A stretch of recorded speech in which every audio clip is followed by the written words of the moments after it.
Welcome to Mack-n-Cheeze Music Podcast with your hosts, Brian DeHart. Thank you, Bruno. Oh, yeah. We just want to tell all our listeners, thank you so much. We really appreciate you listening to Mack-n-Cheeze Music Podcasts. Oh, yeah. I just want to say it's a tremendous privilege to be able to have the caliber of guests that we have on our show. Don't sell yourself short, Brian. You're a tremendous slouch. Why you dissing me, man? I'm the nemesis of Brian. All right, enough of this clowning around. Today's podcast guest is Chris C.D. Littlefield. Chris's accolades include digital music production, songwriting and arranging, also playing trumpet, trombone, and flugelhorn. Besides working with Seattle acts King of Clubs and Fat City Smokehouse, Chris has toured extensively with the Tiny Universe. While being engaged in many music production projects, Chris is on staff at the Seattle Drum School, instructing trumpet, trombone, and digital music production. The dude abides. Special thanks to Steve and Christy Smith at the Seattle Drum School. We really appreciate the generosity in allowing us to use your facility in the production of this podcast. Take it away, Bruno. Hit me now. You know, as an artist, you don't really want to be comfortable. You don't always want to remain comfortable. You want to be a little bit on that uncomfortable edge where you're pushing yourself just a little bit more into that new territory, because that's where the new stuff comes from. That's where the fresh things comes from. And he said pandering to the gallery, meaning, you know, it's like like a status quo sort of approach, that sort of thing. It will keep you there, you know, and that was his whole thing as an artist. And so as artists, you know, we do want to be able to explore and touch on things that we're not comfortable, and that's where growth comes from. And it's a little bit of that uncomfortable edge, or that space where you put yourself into, where you chart this new territory, so to speak. You know, that's what propels you forward, you know. And so it made a lot of sense. So I like that. I like that quote. For me personally, when I'm at a gig and the first set and a half, my stomach's about ready to drop out, and and that's pretty much standard operating procedure. It doesn't matter how long I've been playing with people. Yeah, it's like I don't relax until like the second set. It's halfway through the second set. Yeah, it's like that for me too. I mean, even when I'm on tour, I think I get to that point where I'm about 2 or 3 songs in, I start to kind of feel like I'm there. Even no matter how warmed up you are. I mean, actually, touring is a little bit different, because when you're doing it daily, and I also kind of feel like, you know, with the Tiny Universe, it was more of a we don't tour like we used to. There was a point in time when, you know, before I was married, and before we had kids, I was gone like at least half the year. I bet. You know, and I was doing like these 3 to 5 week long tours all the time, you know. So I go out for 5 weeks, come home for like a couple weeks, go back out for the 5 weeks. And I did that off and on, like literally for the first 3 years I was in the Tiny Universe, and we were in the buses all the time, and rarely would we do a van thing, but it was mostly buses, and we were just hitting it hard. And that was like 5-6 nights a week, sometimes 7, 3-hour shows. Yeah. But the thing is like at that point, it's like only the difference for me at that point would be nervous is because I was so fresh and so new of the material, and the material was constantly coming up. Carl was constantly either bringing up old stuff or working on stuff that we were already been working. So I'm being broken into the band. So like my workload was tremendous. So I was horrified. You know, every night I was terrified, because like, oh shoot, am I going to mess this tune up, or what was that horn line again, or are my chops going to hold up? You know, welcome to my life. And I was like, but that was the one thing I was terrified. But as years went on, I started to realize after a period of days, like usually if we're out for a week, by about the 3rd night in, everybody's really comfortable. You know, and you're not even thinking about the crowd or anything like that. And it became a well-oiled and finely tuned machine. So much so that even if we had 2 weeks off and, you know, we still wouldn't go play a weekend date or something like that, you would just fall right into it. And then even at that point, it was like it would take a lot to get to the point where I would go out and do certain shows where I would actually be a little nervous, you know, coming out the gate. There's some places, you know, if you're playing at the 930 Club or the Fillmore, you know, certain venues like that for certain special occasions, I would be nervous. You know? Yeah. So yeah, even at that level of touring and playing, you still get those moments of like self-doubt, insecurity, discomfort, Understood. So, Mack-n-Cheeze Music Podcast here with Chris C.D. Littlefield, virtuoso. Well, hold on now there, Ryan. Let's not get ahead of ourselves. Well, so you play brass instruments, and then you're also a producer. You're into electronica. How else could I introduce you? What are your best accolades? I don't know. Chief cook and bottle washer, father, husband. God, I love you. I'm throwing the love right back at you too, Brian. There's a lot of love in this room, my friend. That's awesome. All you need is love, right? Yeah. It's just like there. That's all we have to say, really. We could be done, actually. Well, yeah. Let's not wreck the end of this podcast. Exactly. So, I have heard you introduce yourself as a person from Seattle, Washington, from the planet Earth, and then what nebula did you say? Oh, that was the Mutara Nebula. I think that was like you're referring to, was it Soundcheck, that video clip or interview out front of what used to be known as the White Rabbit. That's right. Before it was the White Rabbit, that's right. Toast. Yeah. And Trent Mormon, who's the one who did that, and he had a not a podcast, but he used to do he was a freelance writer, primarily for The Stranger. He used to do a lot of music reviews, live reviews as well, and he came down to, and we knew each other from I think various other things. We've both been in the scene for a really long time. I've been playing live music in Seattle since the early 90s. It's kind of when I really started cutting my teeth. And anyway, we had crossed paths a bunch of times. We knew who each other was. And so he came down and I was playing with, at that point in time, was this fairly new residency, which was Marmalade. Yes. And which had been around since then. I think we're up to 15 years or something like that. That was at a point in time when I was starting to become known for my effects playing horn with effects, electronic effects, guitar pedals, that sort of thing. He asked me about to introduce myself when we're standing outside the club, and I'm standing there with my flugelhorn, and he says, and so just tell us a little bit about yourself and who you are, what's your name? And I introduced myself, and I said I'm from planet Earth and the something other planet or whatever in the Mutara Nebula. Well, anyway, it come to circle back to what the Mutara Nebula is. I'm a Star Trek fan, right? So the Mutara Nebula, that comes from the second Star Trek original series movie.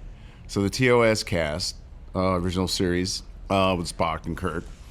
And the second movie they put out was The Wrath of Khan. And so towards the end of that movie, they're trying to flee, get away from Khan as he's catching up or gaining on him in this other spacecraft, and they have to seek refuge in the Mutara Nebula. So, and I could go on, but it's probably not a good idea. You had me at word one. Yeah. So I interjected some Star Trek reference in there. I'm sorry, forgive me. Oh, for those of you listening at home. No, that's awesome. That's awesome. Sorry, not sorry. Yeah, don't be. So a little bit of your personal history? That's personal, Brian. Oh, okay. We won't go there. How about your impersonal history? Okay. Well, that's all a matter of public record. Yeah. Well, she asked me. So one thing you did say about Seattle, I'm actually from Oakland, California. Okay. Born in Oakland, California, Kaiser Hospital, June 26, 1966. My mother used to work at that hospital too. And then also I've referenced my nickname, C.D. Littlefield, which was when I presented with that card before we moved up to Washington State some years later.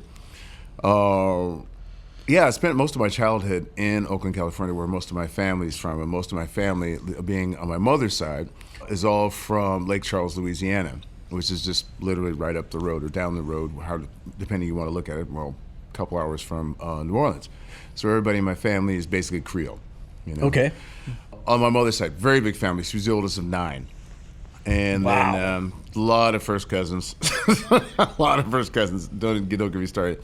And then my dad, he is from Waco, Texas, much smaller family. But most of my experiences growing up were really on my mother's side of the family. My mother and my father were separated very early in my life. But I still maintain a really healthy relationship with my dad all the way to the time he passed, which was, it's been 10 years now. So, yeah. Anyway, flash forward to, was it 1977, I think? 78, when I moved up here. So, let's see, I moved up here, I was 10, about to be 11, I think, or maybe turning 12. 77, I think it was 77, 78. Moved up here, finished 6th grade, junior high school and all this, and we moved to Bremerton. So Bremerton, I was there through junior high school and high school. After that, went to college in Ellensburg, Central Washington University. And It's a great school, isn't it? Really, really good school. I went there originally for music ed, which is really funny, and I didn't finish my degree as a music ed, and I didn't finish my bachelor's because I wound up getting an early professional touring opportunity with a big band, which took me out of Ellensburg for a good chunk of the summer. When was that, in 89, I think, something like that, 80 or 90. Went back to Ellensburg, went back to school, went back to my job at the Valley Cafe and waiting tables and all that kind of stuff. And just something caught me, and I wound up getting an opportunity to move to Seattle and to join this band. And that brought me here, I think it was in 91. I think it was the fall of 91, and so I've been here ever since. And then that kind of started that slow ascension and growth in the Seattle music community at that point in time, which really wasn't the groove scene as it became known as later, like late mid-90s to late 90s. Early 2000s was the whole Seattle groove improv scene. And that whole improv scene encapsulated like a bunch of residencies that I was actually on the ground level of being at. Like during the acid jazz scene, there was the whole thing at Moe's, before it was New Moe's, which is called Spice. There were a couple other things that started before that. There was also Horns and Vinyl. A couple of buddies of mine started that. A local promoter, Aaron Strait, got that going on in Pioneer Square. There's a whole bunch of things that started popping up all over the place. Notably, the biggest one that really kicked it all off was all the stuff at the 700 Club. Yep, you had talked about that before. And that was Wednesday nights. It was really popular. One of a kind, never seen before, completely improvised music with a live band. Wednesday night, packed every night. Same thing with Spice on Sundays. Prior to all this, with DJ Nasir, and a bunch of people who were like, this is all, mind you, pre-Mach Tube, so early years of Reggie Watts was going on. The only other really well-known character that was kind of dabbling back and forth over the lines, doing a fair amount of crossover stuff, was Skerrick. Yep. And he was the only one really playing with pedals at the time. But he had been doing that since Sad Happy, since the early 90s, or probably before that. I didn't start playing with pedals until after this 700 Club thing. Anyway, so the 700 Club introduced that whole groove scene, which it became later known as, and that got to be widely popular. That pretty much every and any night of the week you could go down there and find some band doing something different. That every band had a residency. It was just like the Wednesdays and the Friday nights, which was relatively fixed, but the Wednesday night sort of had a rotating cast of musicians.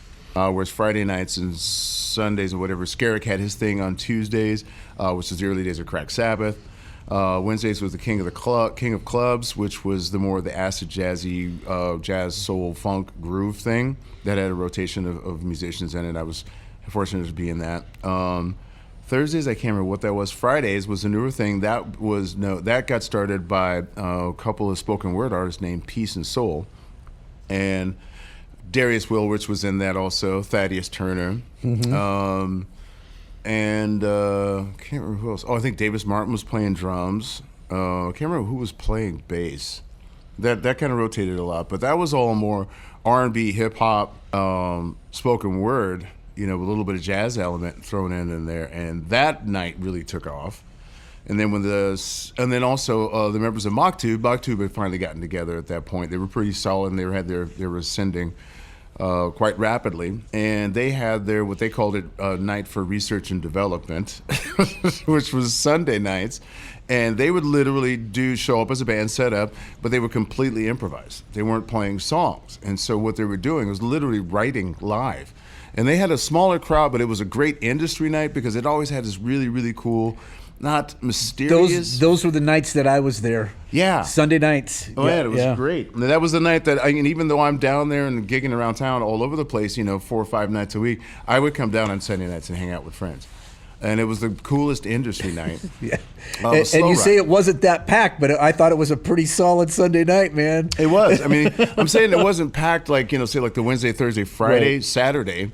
But it still had a good sized crowd, but it was a perfect crowd. It was a listening crowd. It was, and everybody was really into it, and it was intimate, but not overwhelming, like elbow to elbow, that That's kind right. of thing. Where it's just like you got to fight to get to the bar. It's like you could stroll up to the bar and have a conversation with Kat, the bartender, and I remember Kat.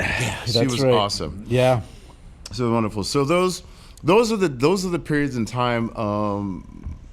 Where I was, like I said before, cutting my teeth around Seattle and doing stuff, and I was still playing in Fat City Smokehouse at that point in time, which is the preeminent funk rock alternative band, mostly black, and all of us, pretty much, with the exception of a couple of members of the band, it was like myself, Bob Lovelace, Ernest Pumphrey, Brian Ray on guitar, John Reeser on saxophone, who's still a long-term friend of mine. And then subsequently, most of these guys, Bob Lovelace on bass, Brian Ray, Sting Shark on guitar, and Davey C on drums, mind you, all went on to play in Marmalade, the longest-running improv night, which grew out of this whole, early inception of all this sort of stuff. So the 700 Club leading to eventually what the Friday night thing we used to do, which was Jambalaya, moved to the Baltic Room, and then it really took off, and that was another residency that went on for a bunch of years. And when it moved to the Baltic Room, that's when I got picked up by the Tiny Universe. And this is all in by this time it was like the year 2020. Yeah, 2020. God, if I could just erase that number. Time goes fast. If I could just erase that number from my memory banks, it would be fine with me. No, this was in 2000. 01 is when I started working with Carl. That was September of 2021. It was right after 9/11. Holy cow. Oh, not 2021. I'm sorry, 2001. Yeah. Yeah. Yeah. So that was my first gig, was right after 9/11 that month, but we weren't on the East Coast, we were on the West Coast, and we got that tour started just after they left the flying ban or restrictions for all that. So we were actually able to get where we had to go. I felt sorry for a lot of cats that I knew that were touring on the East Coast because half their gigs just quit, especially if you're in the New York or upstate New York area. It's like everything's shut down. So LA too. Yeah. So a lot of people that were out on the road at that month, it was like, it was just, curtains.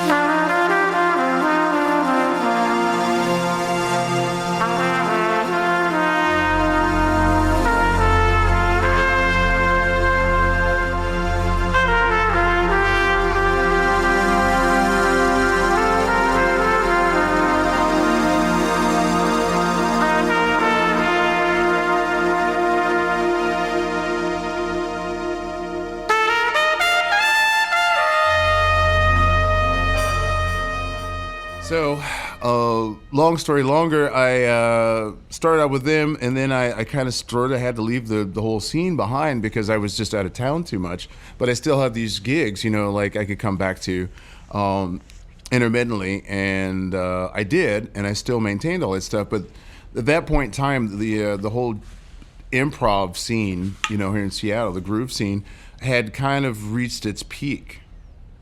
It was literally peaking at that point in time, and the rest of those other kinds of things that were around town weren't really there weren't more of them coming around. There became less and less and less of them, fewer and fewer. And then there was only a handful that were left. The jambalaya thing lasted for another 3 years, I think, 3 or 4 years. Marmalade just started growing at that point, and it was at Toast in Fremont. The 700 Club thing had already fallen out because like they had to close the building down, and it was somebody bought the building, and the owners didn't want this thing in there anymore, and there were new owners and all that kind of stuff. And they were going to demolish that building, and they never did, and they wound up remodeling it, I think. And various other little things, like I said before, that used to be there weren't around anymore. Some clubs even just closed the doors altogether, you know. So it was a big transitioning thing, much like where all this stuff came out of was a transition, almost the antithesis of the grunge scene. Like when I first started playing music in Seattle live, was the beginning of, or the apex or the height of the grunge scene at that point in time. And even though nobody in Seattle was really running around saying, "Oh, grunge scene," but you know, by the time that like Nirvana blew up, or Soundgarden, who had been around for years, right? You know, took off, or Mother Love Bone, which eventually became Pearl Jam, and all that kind of stuff. So when those three, or Sky Christ Mary, all those other bands, when they were blowing up, it's like every club in Seattle at that point in time, that was all they wanted to book. And so the original bands that I started out playing in, which was more groovy, funky, jazzy, soulfully sort of things, man, you couldn't buy a gig. It was hard. It was like swimming upstream. It was a very small scene, that anything that was related to funk, you know. So it took a while for that arc, you know, to kind of run its course. And then Fat City Smokehouse came along after that, and that's, you know, pre-Seattle groove scene sort of thing. But that was like almost our antithesis of, or our answer to the grunge scene, because like Davey C., who had come from a group called Image, with Shannon and was it Dirk and I can't remember all the other members that were in that, but it was Seattle's first all-black punk rock band. I haven't even heard of these guys. Yeah. And they actually made it onto an indie label. They were on a label, and they were destined for stardom. But you know how fickle record companies can be. It's like they kind of got shelved. But they were like the antithesis of, say, groups like Fishbone or In Living Color, that kind of a thing. But they really had their own sound, you know, and it was really hard, heavy hitting. And so that element was taken when they folded, and that was thrown into Fat City Smokehouse.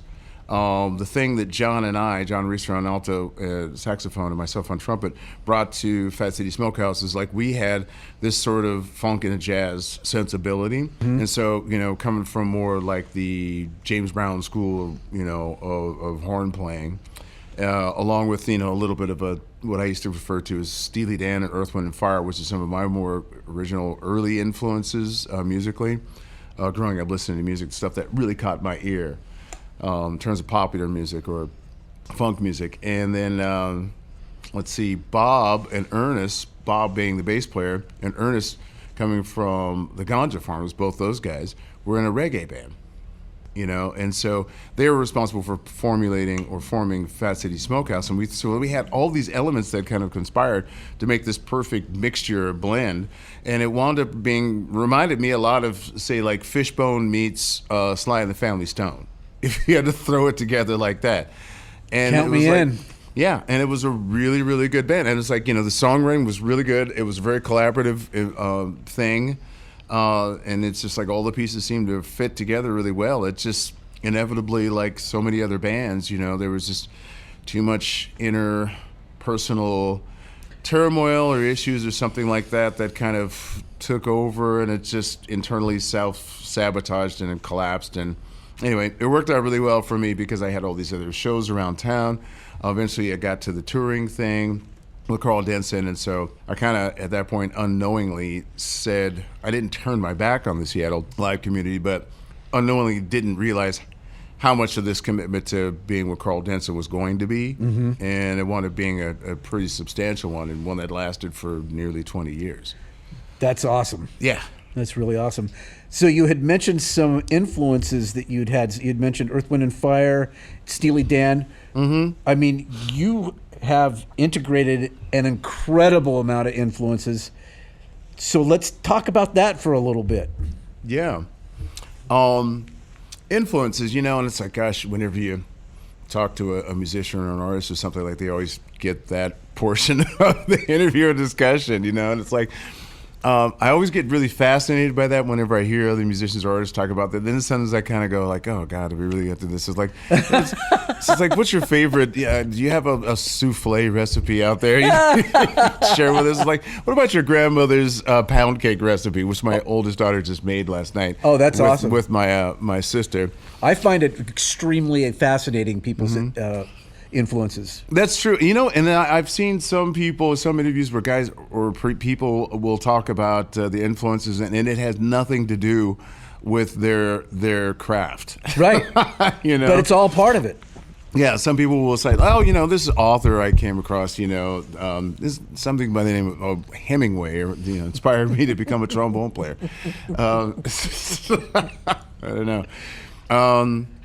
No, influences, I mean, that's fairly cut and dry. It's very simple, but there's some you probably wouldn't suspect, like, Ricky Lee Jones. Oh, there you go. I loved Ricky Lee Jones from the day one. I still love her writing. She's an amazing artist, vastly overlooked or undervalued. I mean, I would put Ricky next to Joni. Okay. With her and her writing capability, different style and all that kind of stuff, and her vocal ability too, and the range of stuff that she's done. I would put her up there with Joni. For me, I like her more than I like Joni Mitchell. I love Joni Mitchell, but I'm a bigger fan of Ricky Lee Jones. Then other things like Count Basie. Count Basie, that was like probably my most favorite big band, and I loved playing big band when I was in high school and college. All that kind of stuff. And then I started playing funk bands. I was really into horn bands. So what does that give me? My biggest influences, Tower of Power, right? Earth, Wind & Fire. Of course. Which is one of my favorite all-time soul singers, Maurice White. May he rest in peace. And then jazz-wise, obviously, Miles. After that, I would probably... Chuck Mangione. Because I play a lot of flugelhorn. A lot of flugelhorn, and Chuck was great, and simply because before Feel So Good came out, that big hit in the 70s, he had done a whole bunch of other, there's the look at who's here. We're doing a podcast. Hey, enter Steve Smith, everyone. Yeah. Chief cook and bottle washer. You knew we were doing this. Exactly. So anyway, I would probably say moving along with that, the influencing after Chuck Mangione had done a bunch of stuff prior to that, like Children of Sanchez, I think was after Feel So Good, but The Land of Make Believe was a live album he did with Esther Scatterfield. I remember hearing that as a kid. That was my introduction to Chuck Mangione. Anyway, I haven't heard that name in a long time. Well, he was a great composer, and that was the whole thing. He went to Juilliard for composition. And so he was destined to be a composer, and he wound up becoming a really prolific composer. I love his writing too. But when he had that commercial success that happened, much like a whole bunch of other, not a whole bunch, unfortunately, not a lot of other, like the biggest thing after that was I was just talking about this the other day, instrumental hits and crossover artists. In the jazz at that point in time, the late '70s into the early '80s, Grover Washington Jr. Let's see, Herb Alpert was another one. Even Miles had some stuff like that, but that didn't come until the late 80s. And, of course, the biggest one that most people would know of would be Kenny G. But there were others before that, but that was a point in time, and it was a very narrow bandwidth or narrow sliver of time where you could actually get away with that sort of crossover thing. So those are my influences. Of course, Miles, and then... for all the reasons, he was one of the first artists my dad introduced me to, listening to growing up, and on the weekends playing jazz and stuff like that. And it was, of course, Kind of Blue, which is, again, the best-selling jazz record of all time. And then there was all the Gil Evans stuff that he did. One of my dad's favorite albums was Sketches of Spain. And he used to play it all the time. Love that album. Artistry, and then flash forward all the stuff that he did after Bitches Brew, and then that period in time, and Live Evil, and that's when he was playing with effects, and that didn't really catch my ear until much later. I was an adult in my 20s when I rediscovered all that side of Miles. And then, of course, the tutu stuff that he did just before his passing, with Marcus Miller, late 80s, early 90s, that kind of stuff. And then, the influences, I guess we could go on and on. But I think those are all my biggest primary ones, melodically. I mentioned Steely Dan also. Love brilliant writing, brilliant arranging, very clever stuff.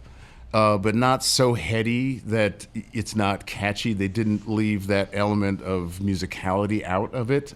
Mm-hmm. It's like they weren't trying to be clever for clever's sake. It's like they were still writing great hits. And they had a huge span of time, from, was that Ricky Don't Lose That Number and before that, or all this stuff with Katie Lied and all his early albums, Go Back, Jack, Do It Again. Right. I'd forgotten about all this stuff when Steely Dan was more just rock, not pop rock, but rock. Yeah, Fagan is pretty brilliant. Mm-hmm.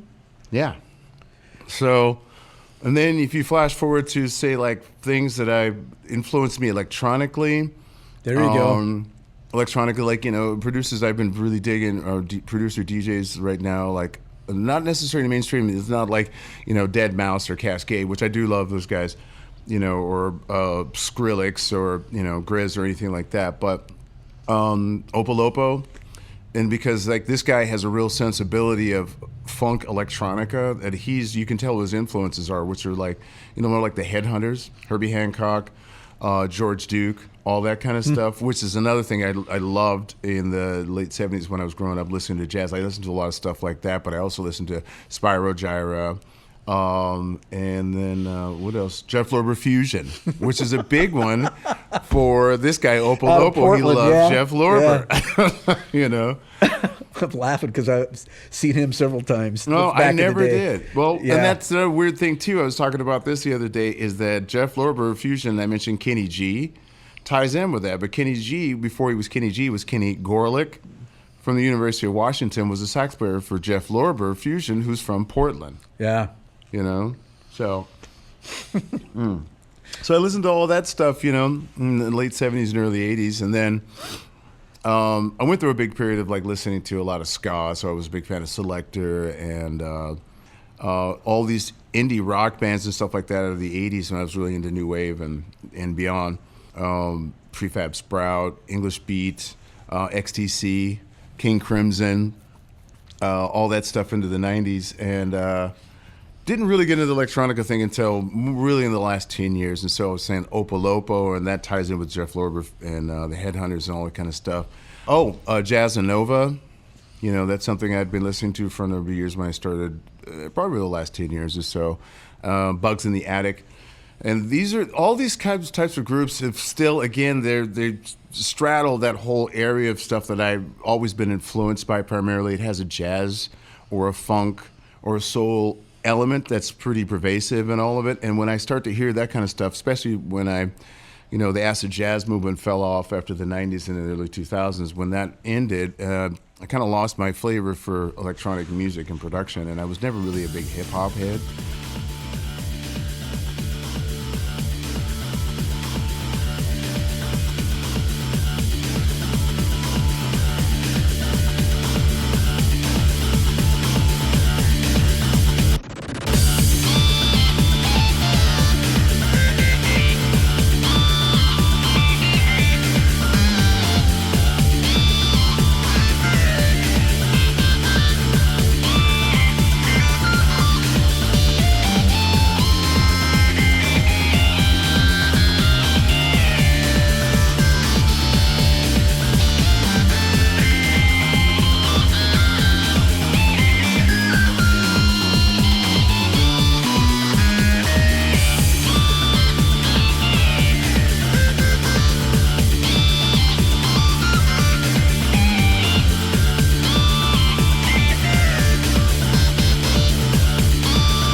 Hip hop head. Yeah.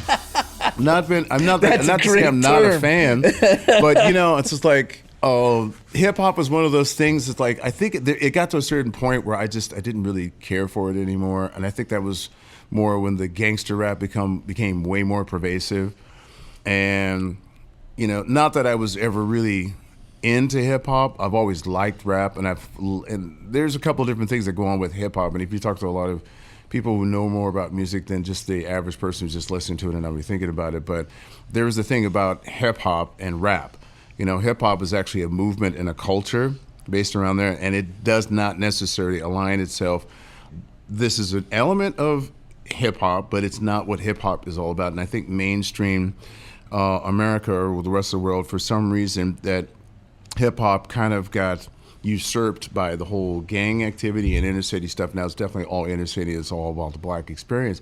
But since the gangster rap thing got to be so popular, and that kind of eclipsed everything else that was going on within hip hop, and it's just like it's just been perceived as that's the only element of hip hop, and it's the only element of black culture, and that's the only thing of what we're putting out there, and it was just advocating for misogyny, violence, and just this really hard way of living. And it's just like, no, the story of the narrative there really is about the situation and where these people and where these experiences come from, but that is not the entire story. That's not all there is. There was a lot of stuff. There's a lot of groups like The Roots, or Tribe Called Quest, and all these other bands who weren't necessarily gangster rap, but they were definitely hip hop. I mean, hell, Erykah Badu, you could put her in the hip hop community, Wu-Tang and all that kind of stuff. That they weren't always talking about just those things, certain things like car and money and great artists, great bands. Yeah. And there was also an uplifting, positive, in a community sense that is underlying, which is a big portion of what hip hop represents. That would have to be a whole other discussion. But anyway, I guess I've always really dug hip hop, but I just haven't always dug rap, or I don't dig everything out there. But then the same thing could be said for jazz or funk or whatever. I can listen to certain things. It's like, sorry, that just ain't funky. Somebody could say, man, listen to this band, they're really funky. It's like, no, they ain't funky. So I would like to ask you which direction you want to take this. Personally, I had introduced you as a virtuoso, and I think there's different definitions of what that is. And for me, I'm a virtual. Oh, so. Yeah, I was going to virtual also. How about that? I was going to speak about tonality and what that encompasses. Oh, tonality. Gosh, man, that's an interesting question, and I don't know if I have an interesting statement that goes along with it. I'm sure you do. Tonality, sound. Yeah, it's all things that come to mind. It's all of it. I mean, you encompass a lot of that. Besides being able to play in tune, which is a big deal for a great majority of trumpet players that I've worked with, who play very, very sharp, because I think they hit the instrument pretty hard. Yeah, well, playing sharp or being perceived tonally as sharp, a lot of that depends on so many things, like or just your physicality, the shape of your face, what kind of equipment you're playing on.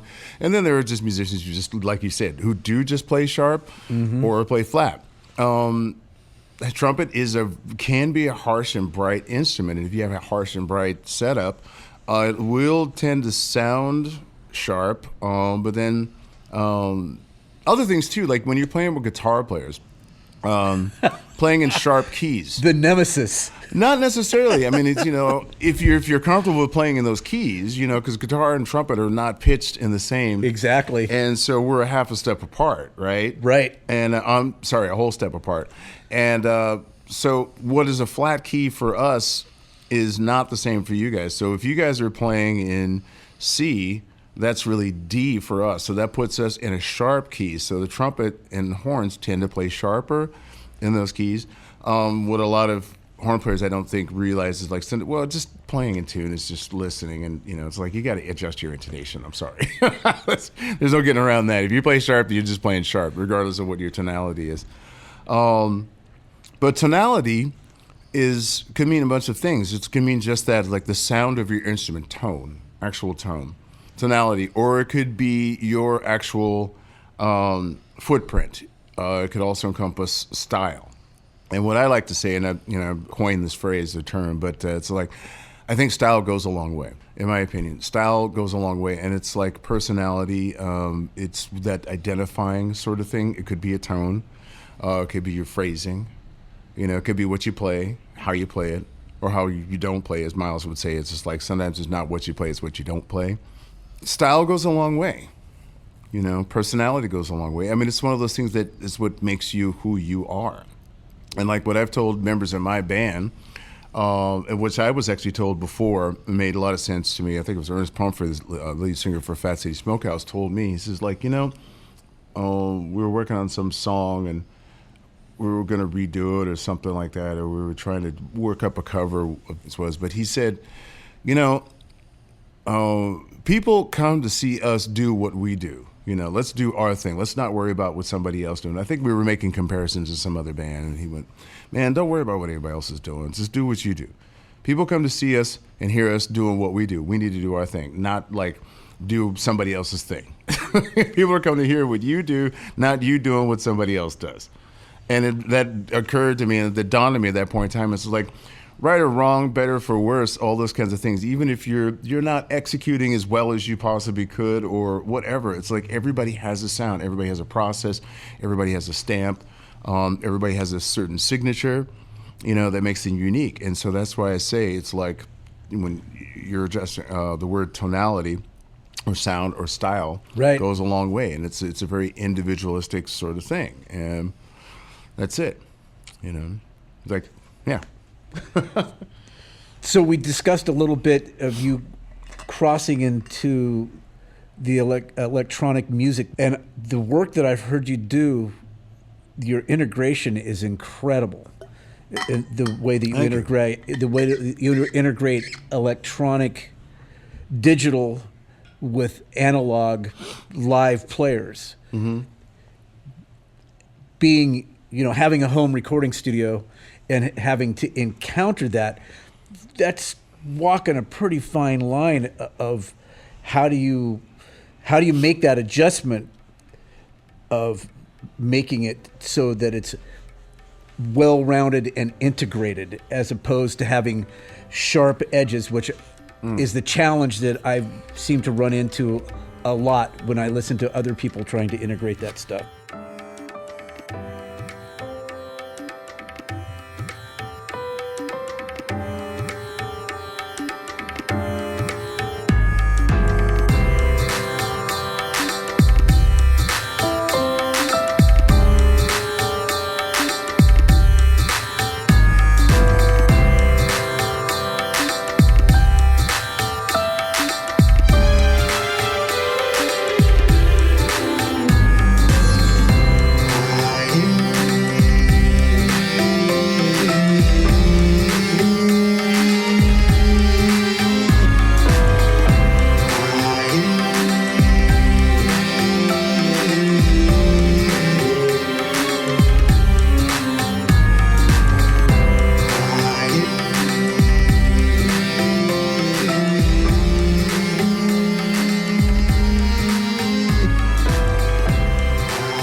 Well, Brian, it's one of those things. It's honestly, it's a steep learning curve, for horn players at the very beginning. But that being said, the very beginning for me with electronics started 20 years ago. Literally, like back in the days when I was talking about the 700 Club. It was kind of towards the tail end of all that when I started experimenting with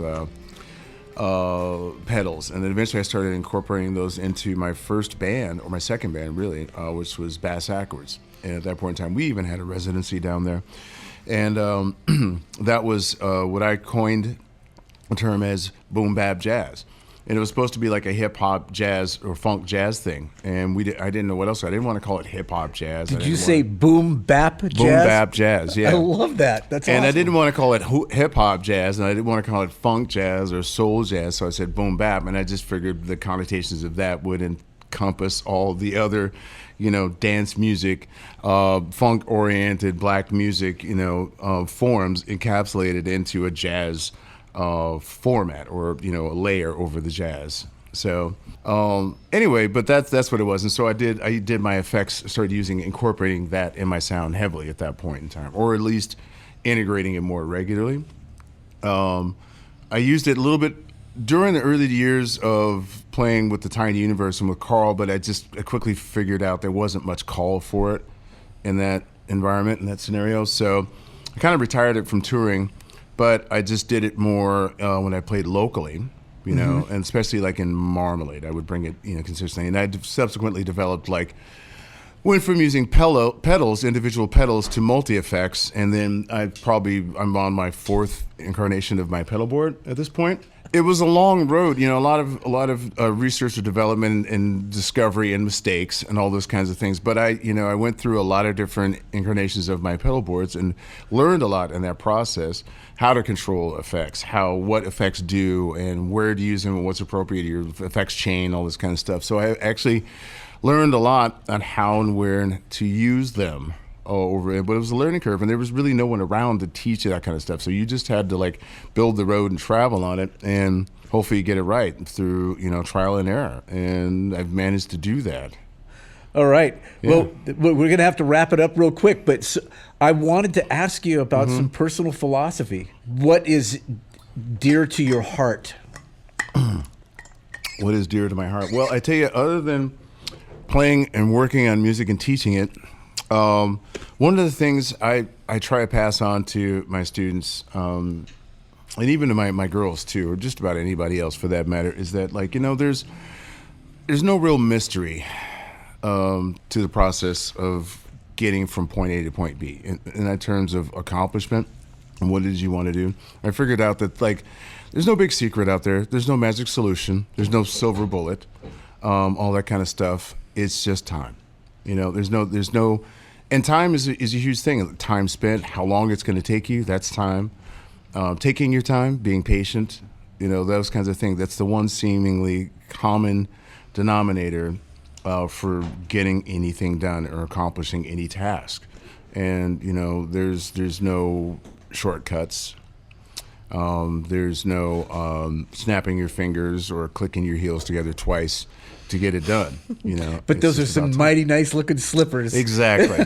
But it doesn't have to be a chore, And then the other one after that is how you choose to look at things, your perspective on life. That could mean a lot, your outlook on life, your inward look on yourself.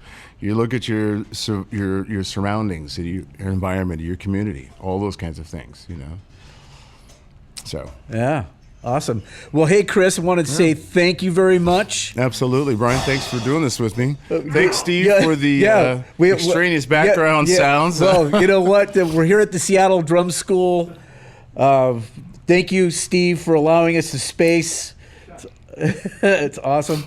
So, Chris, I'd love to have you back sometime. Absolutely, Brian. I would love to be back sometime. Let's do that. All right. All right. Brian at Mack-n-Cheeze. Chris C.D. Littlefield, thank you so much. Yes, y'all. Live long and prosper. There you go. Yeah, we didn't even get into that. We needed to do the Star Trek stuff. Absolutely. We'll get that one in next time. We will. All right. Thank you. All right. Cheers. Yeah. Hey, you want more Mack-n-Cheeze? Mack-n-cheesemusic.blog, on YouTube at Brian at Mack-n-Cheeze, www.mackandcheese.com. And thank you, Anchor.fm, for hosting this podcast. Take it away, Bruno. Squish it, fool!